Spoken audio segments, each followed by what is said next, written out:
Hey fam, welcome back. Tisha here, back for another The Sound of Gravel reading.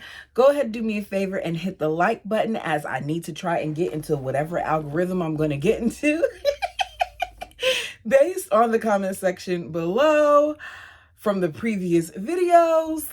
I think that we're enjoying this book. So let's go ahead and jump into chapter 4. Count your blessings, name them one by one. Count your blessings, see what God hath done. Count your blessings, name them one by one. Count your many blessings, see what God hath done. I think that's a song. I have the tune in my head, I believe, but I'm not going to sing it because I think I'm wrong, but I think it's a song. Lane strummed his acoustic guitar. I think it's a song. Lane strummed his acoustic guitar. It's a song.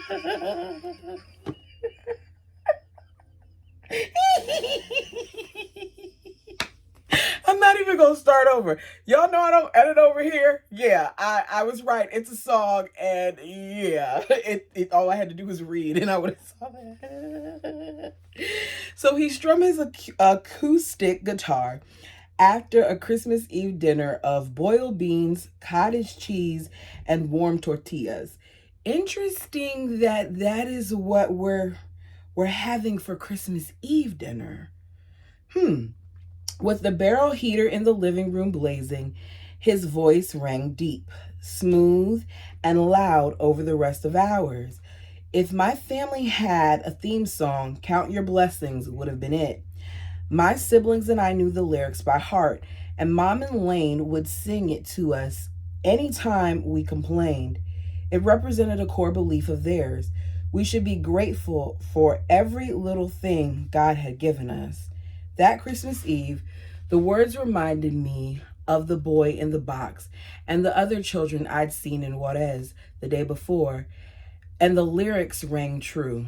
They made me feel almost righteous for living without, as if being poor were the same as being humble and good. Whatever our financial situation, Mom always found a way to buy us gifts. That afternoon, she had wrapped the present she purchased in El Paso and stacked the candy cane striped packages under the window in the living room. Every Christmas Eve began with Mom's reading the story of Jesus' birth aloud to us. Lane didn't believe that December 25th was Jesus' real birthday and therefore didn't see any reason to celebrate the holiday, not unlike many other members of our church. But in keeping with the traditions of her American family, Mom celebrated Christmas with us kids every year. This year, because Lane was with us, Mom asked if he would read the story for her. Mom had trimmed his sideburns and cut his hair. She sat next to him with Aaron on her lap, and her hand massaged Lane's back in time with the rhythm of his voice. Audrey sat on the couch next to Mom. The rest of my siblings and I encircled them on the floor. My upper arm still ached from Audrey's bite that morning, and I started to feel sleepy until Lane read the part where Joseph sat Mary upon her ass before their trip to Bethlehem. I think Mom must have said a different word when she read the story. It does say ass, so yeah, she probably did. I was certain she had never read the word ass. Matt and I looked at each other, red in the face, and burst into giggles.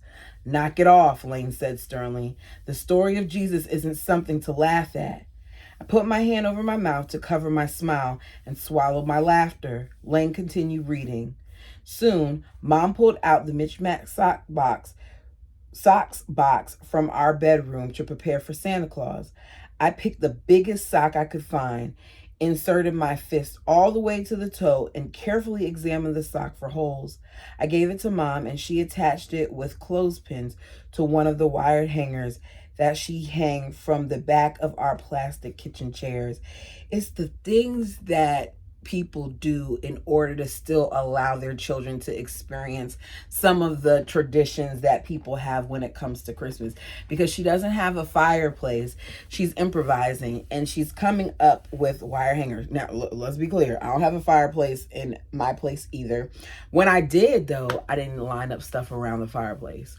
Um, but I know now what we do in my household is, the command strips, they have the ones with the hooks. So I put the stockings on the doors, and I always stuff them Christmas Eve with goodies. Well, this year my son surprised me and he stuffed mine with goodies. So it's just a little cute thing that, I do. Completely off topic, but that's what it made me think of. The real meaning of Christmas isn't about presents and stockings and candy, Lane said. I turned around and saw he had picked up his acoustic guitar again.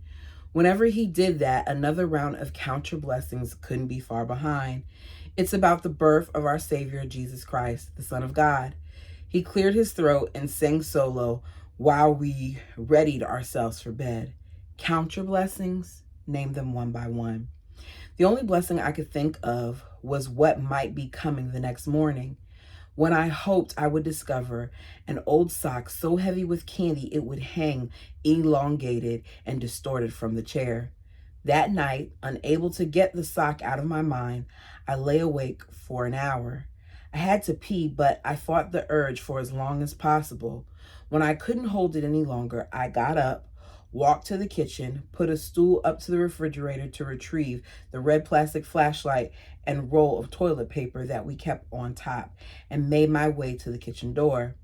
I hated few things more than getting up in the middle of the night and walking alone to the outhouse, but at least on this night the moon was half full. The dark blue sky was clear and dotted with stars that brightened the cold air. Long before the flashlight's beam found the outhouse, the smell of stale urine guided me toward the 8-foot-tall, unpainted wooden box that rose out of the ground like a dead tree trunk. I knew it would be completely dark inside, except for the light that streamed through a small crescent moon carved into the door. Its knob was a piece of wood nailed to it, and its hinges were made up of rubber cut from recycled tires, which made the door rigid and hard to open. So not only is she having to go into this smelly thing, but listen to how it's described. One step up onto a small wooden floor, and there I was, standing over a hole while I held my breath to keep from sucking in the stench that would make me wrench. The thought of this, I had to pee in a hole before, and yeah. It's fine when you're the first person, but after that, I struggle. I turned around, crouched down, and placed my behind over it, supporting myself with my palms to guard against splinters in my cheeks. One moment later, I hurried out of the rickety door, sucked in the cold air, and walked quickly back to the house, my heart pounding inside my ears. Christmas morning. All of us ran for our stockings, unclipping the clothespins way before Lane and Mom woke up. The socks were indeed stuffed, though mostly with peanuts, which didn't feel like a treat as we... I don't mean to laugh, but it's honest. I appreciate her honesty. As we always had peanuts around the house, I was happy to find too many Almond Joy bars and an orange mixed among them. Count your blessings, see what God hath done. After we emptied our stockings, Matt sorted through the wrapped gifts, read whom each one belonged to, and handed them to us. We had 2 each. While we felt and shook our packages, Mom and Lane got up. My stepfather, already dressed and ready to feed the animals and milk the cows, peeked into the living room, bid us good morning, and made a quick exit. Mom came in soon afterward and announced we could open our presents. I tore into my biggest one first and ripped open the red and white candy cane paper to reveal a previously opened cardboard box that had been taped shut. Inside was a white plastic Ferris wheel. its Fisher-Price sticker faded and peeling, with 4 little boy and girl figurines. These plastic and dull looked as if they had been left out in the sun. The figurines' round bottoms still nestled easy into the dusty round holes on the Ferris wheel. One figurine looked like me. She had light freckles on her cheeks and was dressed in navy blue, her hair pulled back into a blonde ponytail. I would have been jealous of her long hair. Mom always cut mine short, but her ponytail had somehow been chewed off and tooth marks were on her head. Luke also received a weather-beaten Fisher-Price toy, a red firehouse with a farmer figurine, a horse, a cow, and a little pink pig. They had little round bottoms just like my figurines, and the whole thing was identically tattered.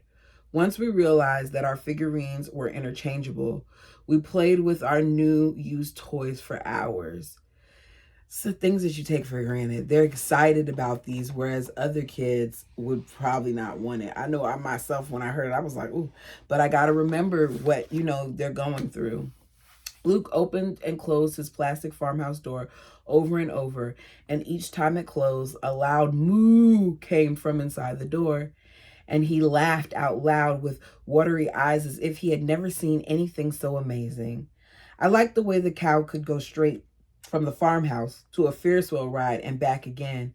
We were thrilled by our new toys, exhausted as they were.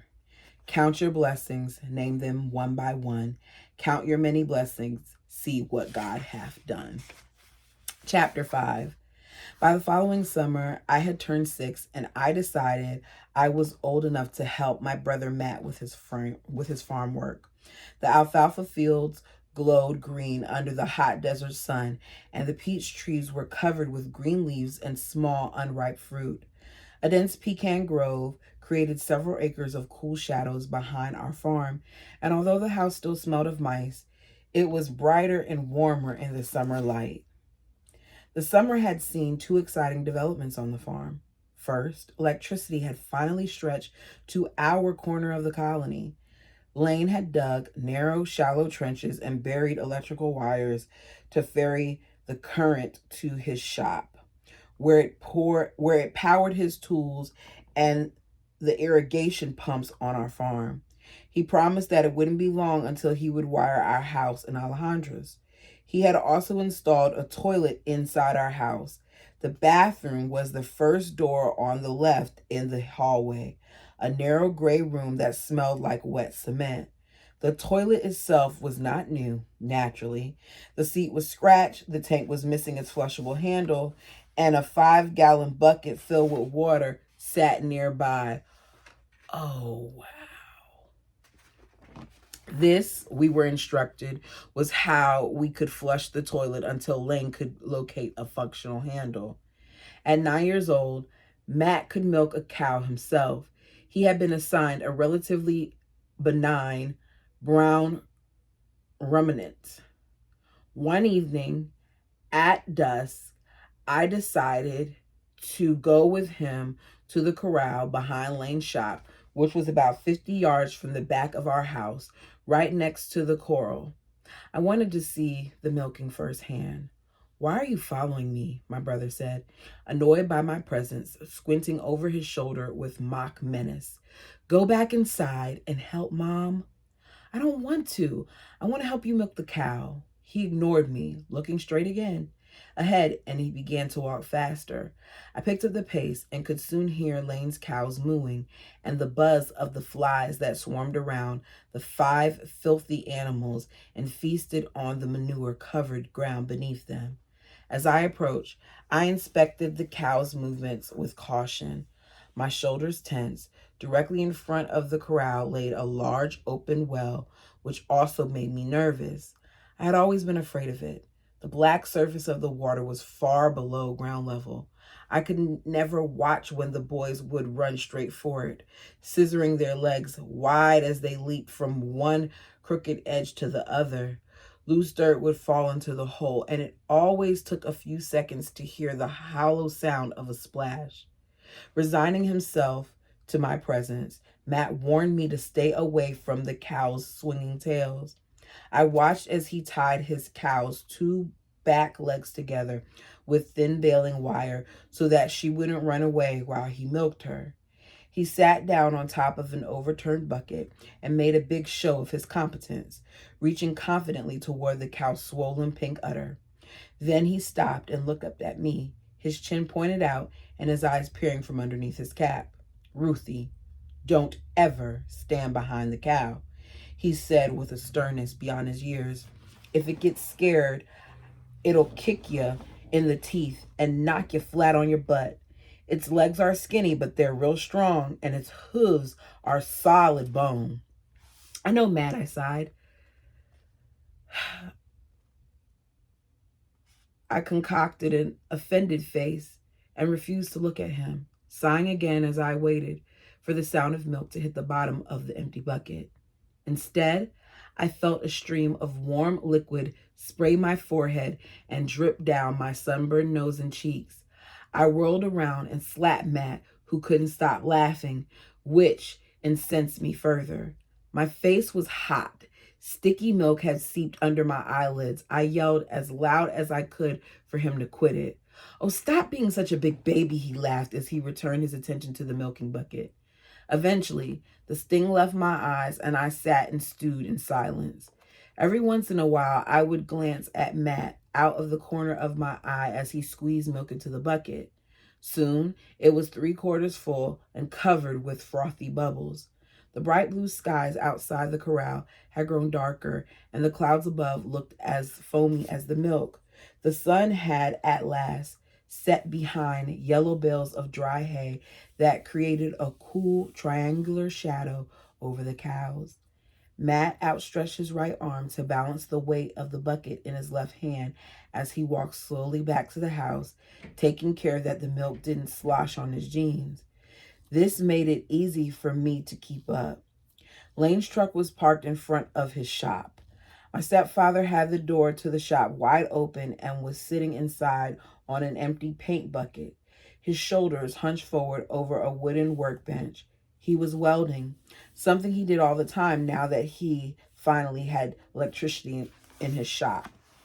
The leather gloves he wore had grease-stained fingertips, and the sleeves of his checkered shirt were tucked inside the gloves. A large gray welding mask obscured his face, protecting it from blue, orange, and yellow sparks.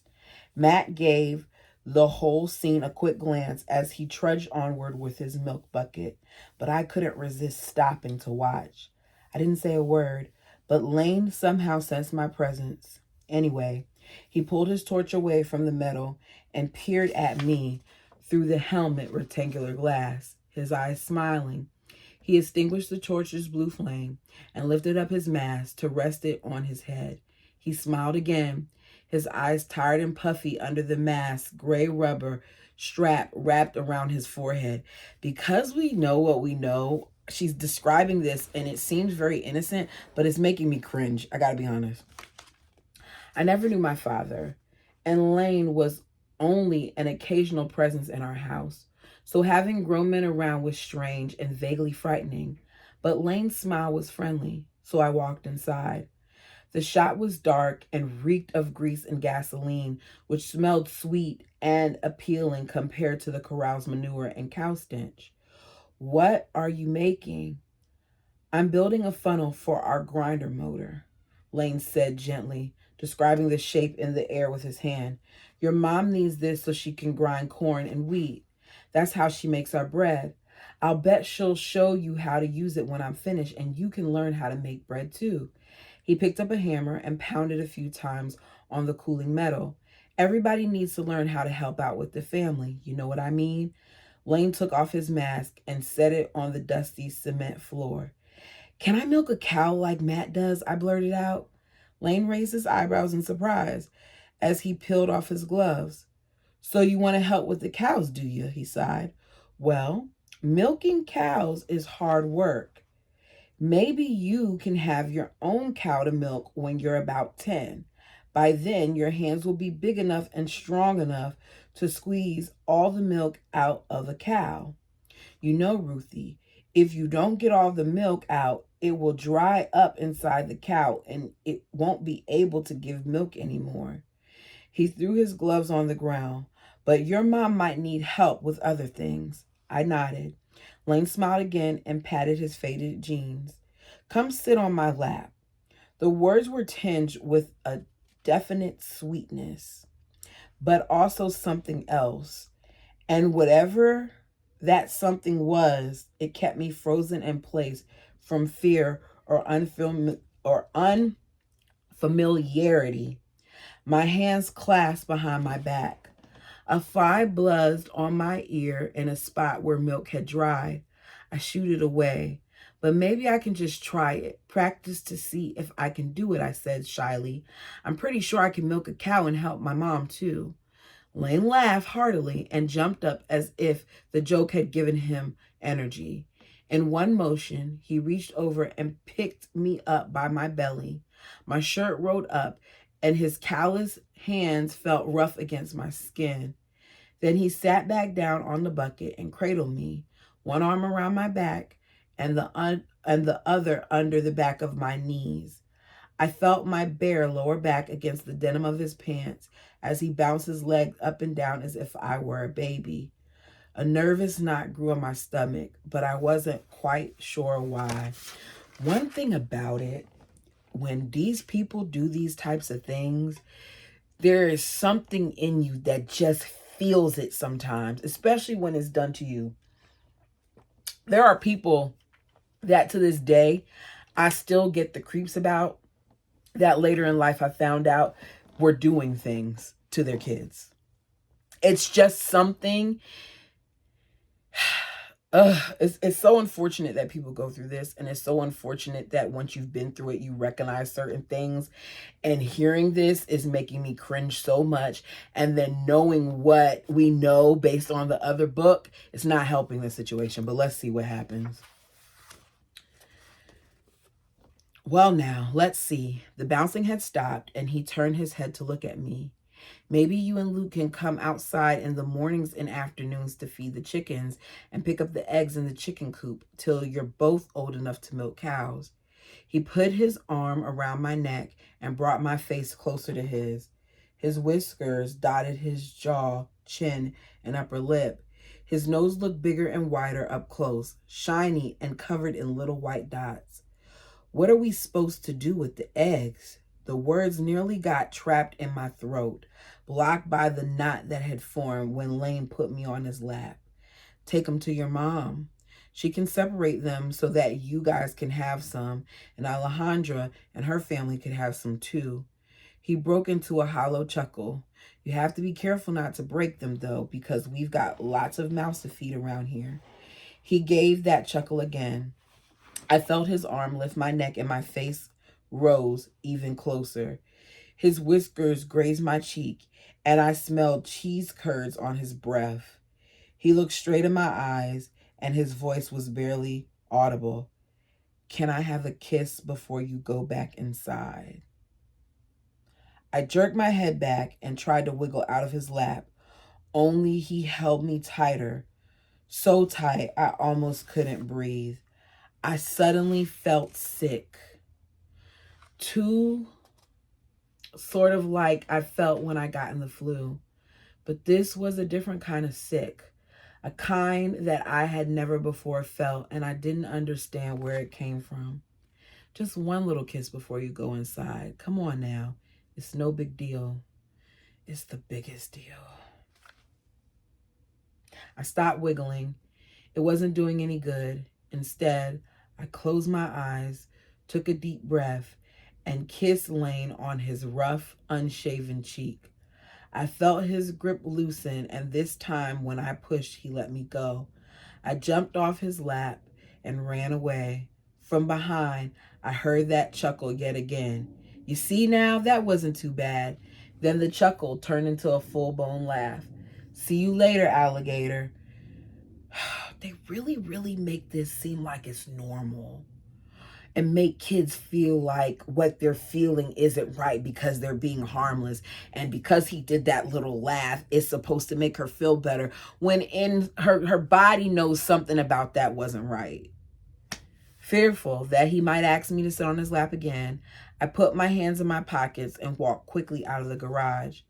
The night air made my skin feel cool, and I realized I was dripping with sweat. I made a silent vow to stick closer to my brothers and Mom over the rest of the summer. Chapter 6. Mom smiled from ear to ear as she made the announcement she was pregnant again and the baby would be born in December. Her belly and bosom began to grow even though her hips and legs remained slender and incongruent. I first noticed on a hot mid-morning in August. The two of us were walking together hand in hand out to Lane's shop, her fingers warm and swollen in mine. We weren't even halfway there when I noticed sweat running down Mom's forehead and the front of her neck. She carried a stainless steel bucket in her free hand, and I carried one in mine. As Lane had predicted, the baby's impending arrival meant that I would indeed need to take on more responsibilities around the house.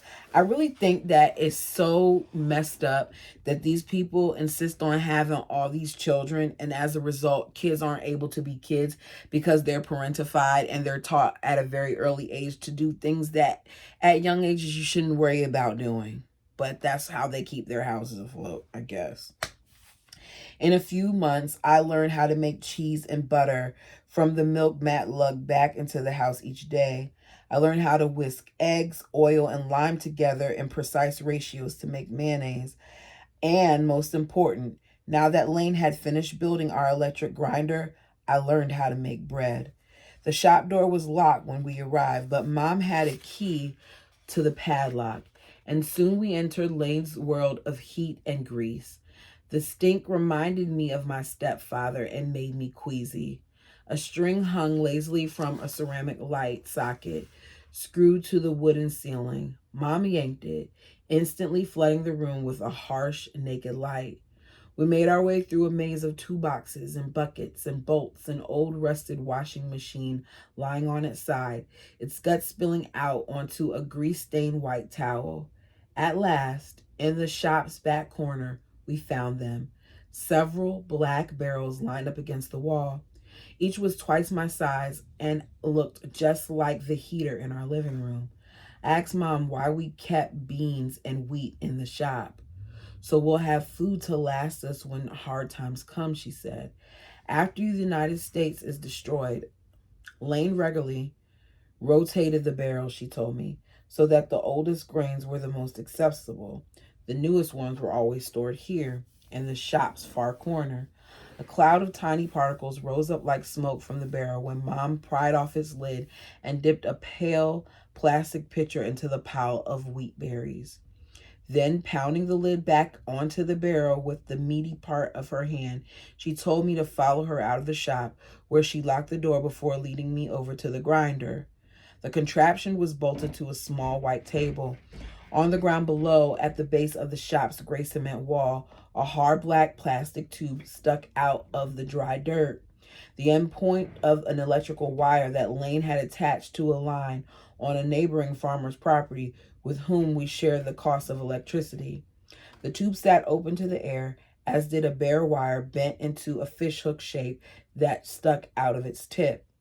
Mom held the tube and hook in one hand and the loose wires of the grinder in the other, motioning for me to watch closely. I crouched down, my hand on her back. Ruthie, always make sure that when you hook these wires together, you don't touch any of the bare ones, she said gravely. You have to be very, very, very careful. The pieces that aren't covered with plastic will shock you, and they could hurt you real bad. She paused for effect. Do you understand me? Wow. I nodded slowly and seriously before Mom broke into a gentle smile, her face bright red and dripping wet as she wiped it with a towel. The black tube has electricity coming through it, but it won't hurt you if you only touch the hard plastic part. But promise me you'll never touch the metal bits. I promise, I vowed. Satisfied that I understood, Mom stood up and flipped the brown switch Lane had welded to the grinder, which, I always say this word wrong, emitted a gentle squeaking noise that made the thin metal table vibrate. I placed my bucket under the grinder's nozzle while Mom poured the whole grains into the funnel. The grinding began, and a tan-colored dust soon spilled into my bucket, creating clouds that made me sneeze right into the flour. Mom giggled as she reminded me to cover my mouth, then shook the flour from her polyester pants, turned off the grinder, and wiped my face clean with her towel, now soaked through with sweat. She connected the grinder, set the black tube with its bare wire on the ground, wiped the grinder clean, and headed back to the cool safety of the house. Bored, I sat with my elbows on the table while I watched Mom make the bread dough, which seemed to take forever. After several hours of letting the dough rise, kneading it, and letting it rise again, she finally kneaded it one last time, separated it, and placed it into our special bread pans. Juice cans shone of their labels. Mom placed the pans upright in the oven and baked the bread. The smell of it seemed to transform our little house, as did the perfectly round slice of bread it produced. My siblings and I ate a delicious dinner of warm bread, honey, and milk out of cereal bowls that night. By the end of the summer, the peaches had grown ripe on the trees and then overripe, plunging to the damp earth below. Alejandra's eldest children and Matt climbed several ladders to pick up the fruits that remained on the branches, while Luke and I scooped the rest from the ground. In late summer, we devoured bowls of peaches smothered in fresh cream and sugar, a welcome change from bland meals of wheat and beans. But fruit was always left over, and all of us had to help preserve what we couldn't eat. Learning how to boil peaches in quart jars was the last lesson in my summer of domestic education.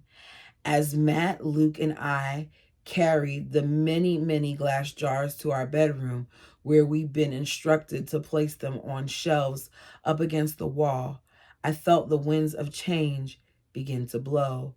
I was tired of homemaking and excited about starting school. In early September, after the limbs of the peach trees had been picked clean and their light green leaves began to turn golden yellow and dark red, I was ready to start first grade. I hated having to sit and watch as Matt and Luke set off each morning for Primera Miguel, Hidalgo, which was just across the highway from the LeBaron bus stop. Mom told me that the school, which taught only grades 1 through 4, was where I would learn to read, write, and do math. I couldn't wait. I had always been fascinated by how a sound could be suggested, an A or a B, by a single squiggle on paper. Plus, I wanted to play with new friends and get away from Audrey and her unpredictable tantrums. On the last Sunday evening before school began, Mom gave us our weekly baths. Our weekly baths after she cut our hair. Thinking about starting school the next morning, I was especially embarrassed by my bowl cut, which felt shorter and looked even more boyish than usual. I wonder why her mother is always cutting off her hair like that. Like, no, I don't. I wonder why her mother's always cutting off her hair like that. It's one thing to trim it, but it's another thing to make her look like a little boy. I wasn't allowed to grow my hair long enough for pigtails or ponytails, no matter how many thousands of times I begged for them. Long hair had too many tangles, Mom insisted, and she had enough work to do without having to fight with my hair every morning. Oh, so because her hair tangles up, then you cut it off. She would hate my hair. Y'all see the twists are back because it's just easier. I'm just saying, like, you cutting off her hair because you decided to have all these kids and you have all this manual labor. And I'm trying to be considerate of the fact that they're born into this, and I get it's a cult and all those things. I'm just like, why are we punishing the kid? Like, I don't know. Can she get another inch or two? Can you teach her how to comb out her own hair so that it doesn't have to be cut off? Like, I feel like there's ways around it, but I'll stay in my lane for now. Even though Lane had put a toilet in our house, we still didn't have running hot water. So mom had to place our biggest stainless steel pot under the faucet that came up from the kitchen floor, fill it, then set it on top of the stove. The tub, which was kept in the almost finished bathroom, was round, made of galvanized steel, and could only hold one of us at a time. We would wait our turn in the kitchen while mom went back and forth from the bathroom, her hands protected by red oven mitts as she gingerly transferred the boiling hot water to the bath. Audrey went first since her hair was the thickest and took the longest to dry. Next came Aaron, who always fought the bath and threw his head against mom's chest, kicking his feet against her round, pregnant belly. After that, it was my turn. The warm air smelled like ivory soap and fogged the window. Our bathroom didn't yet have a doorknob, but mom had stuffed a sock in the hole where the knob should have been to give us a little privacy. I looked at mom's face as she helped me into the tub. She looked so tired. I gripped both sides of the small tub to support myself while dripping my body into the murky water. I had to sit upright with my legs crossed to fit in the tub. Mom picked up the pot from the floor, turned the nail away from the door, and went back into the kitchen to heat up more water. My shoulders and upper torso shivered from the cold, but she came right back and filled a tall plastic cup with water, poured it over my head, and massaged pink strawberry shampoo into my hair. I love the comforting feeling of mom's fingertips rubbing my head and the luxury of having her undivided attention. Wow. She looks forward to her bath time because it's one of the few times that she gets to have one-on-one time with her mom. And you're hearing all the different things that has to be done just to give these children baths. Being a mother in this community is a lot of work and it sounds tough. And I give it up to these women who are a part of this because this is what they're taught. And I get that, it may be the time period and all that stuff as well. But the point is that there's a lot that they have to do. Like their life seems to be work, and more work. Only at moments like this did I feel a longing for the comfort of other girls. I miss my girl cousins from California. I wish they had stayed in LeBaron so I would have had other little girls to play with. Mom had read Disney's version of Cinderella to us out of an oversized children's book, and I used to have dreams of pretending to be princesses with my cousins. We'd wear beautiful gowns and dance with a princess at formal balls. But then I wake up and find I was stuck with a bunch of boys and an older sister who scared me. Yeah, and we never did find out anything else about that incident. We talked about the incident, we heard about the incident, and then we moved on, which makes me wonder if that's what happened a lot in their life, is where these incidents would happen and they wouldn't talk about it. Why don't my cousins and aunts go to my dad's church anymore? I asked as soap suds rolled down the sides of my face. Mom considered my question for a few seconds. They moved to California after your dad died. They left the church. And actually, Grandma never believed in your dad's teachings, not even after Grandpa joined the church and moved us to LeBaron. Mom paused, searching for the words to explain this to me. Grandma was a Baptist, as they believe that polygamy is bad. She didn't have much to say when Grandpa decided to move our families down here, but after your dad was killed, they all lost faith in his teachings. Why? Because not all of what your dad said would happen came true. And well, Mom took a deep breath. Grandpa once told me that he worried about his daughters living polygamy, that they were so poor with so many little kids. Maybe he regretted getting involved with your dad's church. She lifted her eyebrows and shrugged her shoulders. But I never have. I still didn't quite understand why they left. Life in LeBaron didn't seem so bad to me. Mom washed the rest of my body in silence, then held out a damp towel for me with her arms open wide. I fell into them, savoring the warm feeling of her arms squeezing tight around me. Chapter 7. These are short chapters, but this is going to be it, y'all. A rooster's crow woke me up the next morning. In the half darkness, I stepped over Audrey's legs and made my way across the chilly cement floor to a dresser full of musty smelling, unorganized clothes. I picked out a simple white blouse with a heart-shaped patch that matched its red short sleeves and a pair of plastic waist dreams. Musty smelling, which means that you're probably, if she's heading to school, going to go to school with musty smelling clothes, which is going to be yet another reason for the kids to taunt you. Ugh. I headed to the bathroom to dress myself before anyone else needed it. A freckle-faced boy, I said aloud to my reflection in the mirror.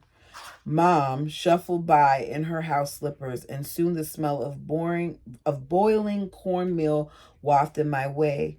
I heard the familiar splatter of its bubbles as I entered the kitchen and found Mom smiling, standing over the stove in her navy blue robe. You ready for school, sis? Then she gave me a second look. I like your pretty blouse. I looked down at the wrinkled cotton. I'm ready, I said, my voice still dry and raspy from sleep. I sat at the table with a nervous stomach and swung my tennis shoes back and forth underneath my seat. My nerves went away when I dipped my teaspoon into the mush, which Mom had made sweet by adding honey and cinnamon. But I felt queasy all over again when I found a tiny black fly lying dead and upside down at the bottom of the bowl. Oh, Lord. So she ate all of that and it had a fly in it the whole time. I hated few things on the farm more than finding flies in my food. The sky was blue and cloudless when Matt, Luke, and I stepped out of the kitchen door. My brothers in their t-shirts and jeans, Luke's hair standing up in an unruly cowlick. Mom bid us goodbye at the doorway, wished us good luck, and waved us on our way. For almost half an hour, we walked along a dirt road in silence, each of us carrying identical woven plastic school bags with rubber handles. My heart began to beat fast when we reached the 2-lane highway and the gray rectangular cinder block building just on the other side, with its metal frame windows, slanted tin roof, and 4 classrooms for each of the 4 grades that were taught there. 5th grade students took a bus to a nearby town. As we waited to cross the road, a semi pulling a trailer with a crowded load of cows rumbled past us.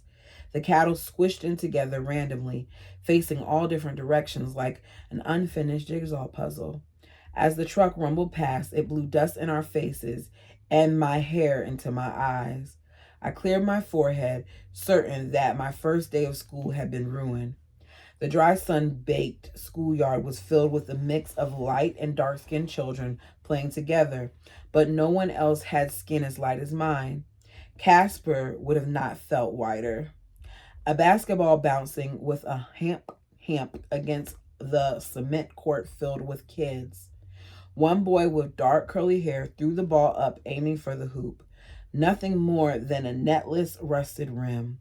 I saw no swings, slides, or any other play equipment. Only girls playing hopscotch and jump rope in the dirt, repeating Spanish chants and kicking up dust at their feet. From behind came the sound of a heavy metal door scraping a cement floor.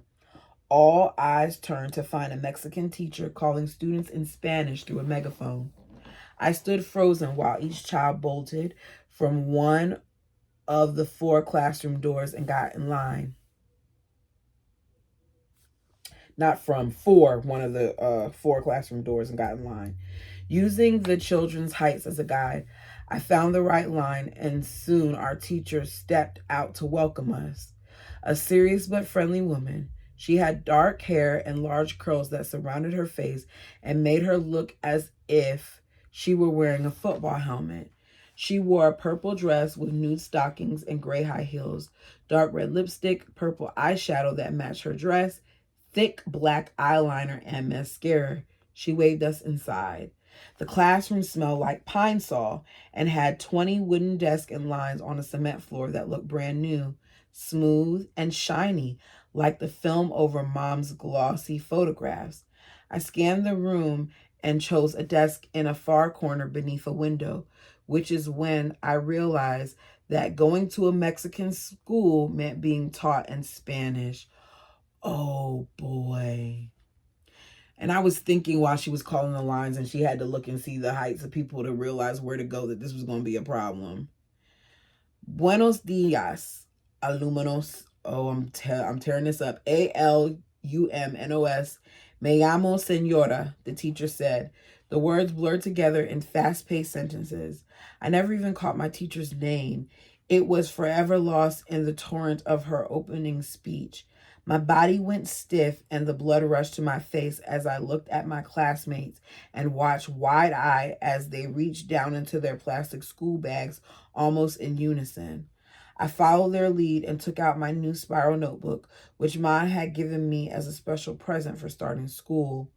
Meanwhile, the teacher walked the aisle and made marks in her notebook with a sharp yellow pencil, smiling and greeting each child individually.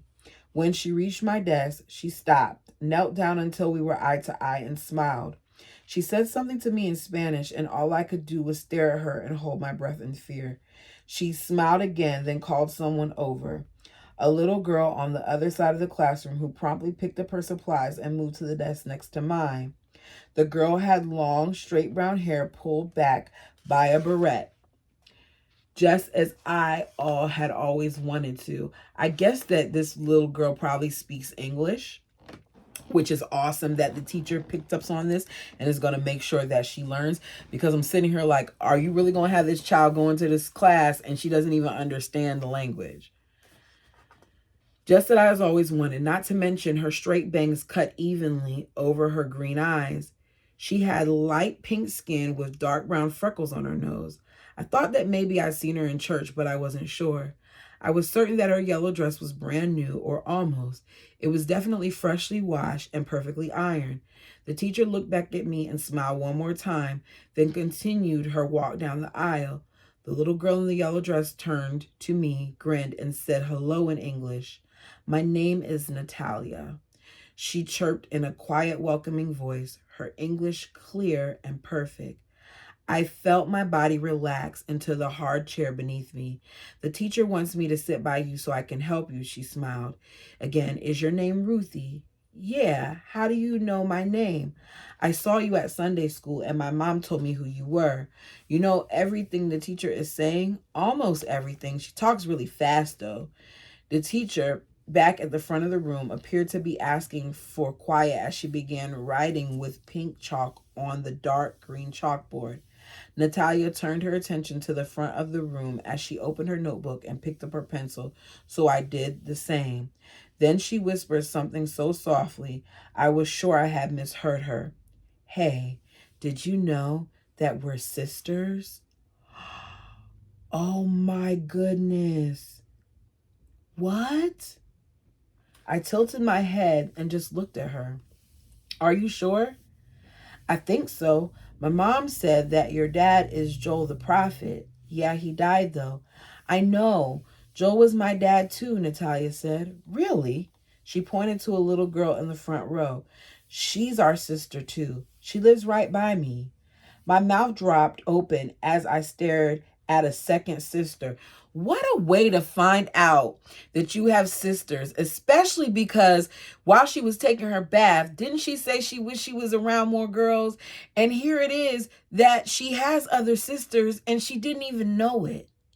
This is what happens sometimes in this community, which is why when you think about the Browns and you see how Robin was talking about how it was different for her household, they didn't all grow up together. That's why she really thought she was doing something by living close to her sister wives, because you have stuff like this where these people don't even know each other. I stared at my second sister. Her black hair was shoulder length and curled under at the ends. I was surprised when the girl whipped her head around and smiled under big brown eyes. Her name is Brenda, Natalia said. She can talk in English and Spanish too. The teacher stopped writing, looked at Natalia and me, and shushed us. We both sat up straight and turned our attention back to the front of the classroom. But my mind was a million miles away. too excited and shocked that I had sisters at school, and nice ones at that. Besides, I didn't understand a word the teacher said. I knew I had half siblings all over the colony, but who they were had always been a mystery. That is insane to me. Now in school, it occurred to me that almost every child in LeBaron could be related to me. Natalia introduced me to Brenda at recess. She was really nice, but she and Natalia looked so different that I realized they must have different mothers. They showed me how to play hopscotch, how to draw out the squares and the circles in the sand with the tip of my forefinger, and the importance of choosing a unique stone. When we returned to the classroom, Brenda sat with Natalia and me in the back of the room, and at lunchtime we ate together.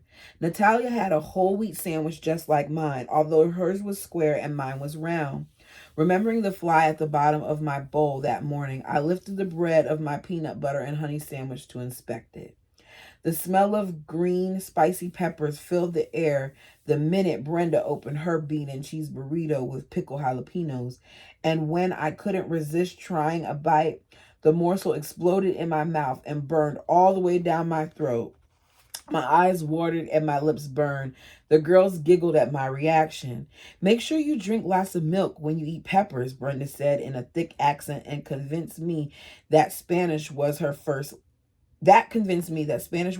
language and that her mother was Mexican. It will take the burn away. Water makes it worse. I don't know the truth about that, but I like hot stuff, so At the end of the day, my first day at school, I rushed home to tell Mom about my two new friends who were also my sisters. While stirring cheese curds on the stovetop, she explained that Brenda was the daughter of my dad and his first wife, and the youngest of their 13 children. Natalia was the youngest of the 3 children born to my father and his 6th wife, 6 y'all, who was another one of Lane's sisters. With a laugh, Mom said she felt sorry for the man who tried to draw our family tree. It had been a long and confusing first day of school, and I couldn't wait to go back. I'm glad that, it was a good experience for her. Here I was worried about how she would be treated, and I got to remember that in their place where they were living, there were a lot of other families that were living in poor conditions as well. It's so insane that she found relatives by going to school. Siblings by going to school. You guys let me know what you thought about this chapter. Until next time.